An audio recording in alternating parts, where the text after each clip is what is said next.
حضرت رابعہ بصری رحمۃ اللہ علیہ کے ہاں 5 درویش حاضر ہوئے۔ اتفاق سے کھانے کا وقت تھا تو آپ نے اپنی خادمہ کو الگ بلا کر پوچھا، مہمانوں کی خاطر تواضع کے لیے گھر میں کچھ کھانے کو ہے یا نہیں؟ خادمہ نے عرض کی، صرف 1 روٹی موجود ہے۔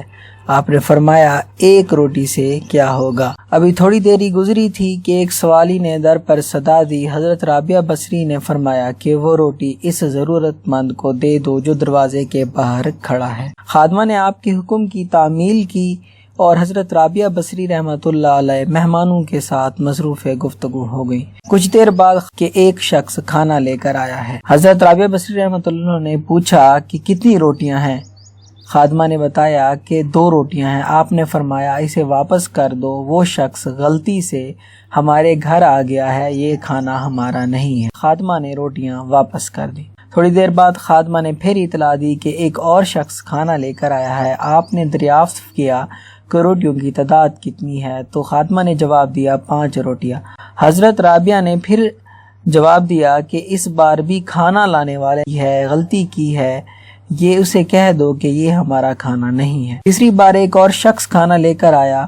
جب خادمہ نے آپ کو بتایا کہ 11 روٹیاں ہیں تو آپ نے مسرت کے لہجے میں فرمایا، ہاں یہ کھانا ہمارا ہے، اسے قبول کر لو۔ خادمہ نے کھانا لا کر درویش مہمانوں کے سامنے سجا دیا۔ جب درویش کھانا کھا چکے تو ایک مہمان نے عرض کی، 3 مختلف اشخاص کھانا لے کر آئے، 2 افراد کو آپ نے واپس کر دیا، تیسرے شخص کے لائے ہوئے کھانے کو قبول فرما لیا، آخر یہ کیا راز ہے؟ حضرت رابعہ بصری رحمۃ اللہ نے درویشوں کو مخاطب کرتے ہوئے فرمایا، حق تعالیٰ فرماتا ہے کہ دنیا میں 1 کے بدلے 10 اور آخرت میں 70 دوں گا۔ بس اسی حساب کتاب کی بنیاد پر میں نے 2 آدمیوں کو واپس لوٹا دیا، ایک شخص کا کھانا قبول کر لیا۔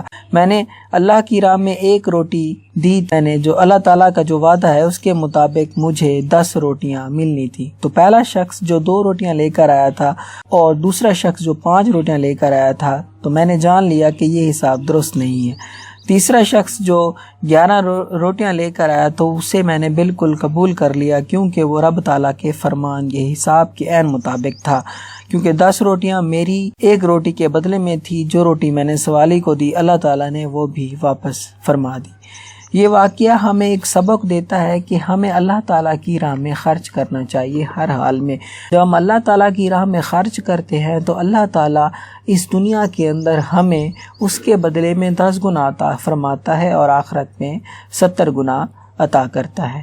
آپ سب کو چاہیے کہ آپ بھی غریبوں اور مسکینوں اور یتیموں کی مدد کریں۔ اگر یہ میری ویڈیو اچھی لگے تو لائک کریں، شیئر کریں اور میرے چینل کو سبسکرائب کریں۔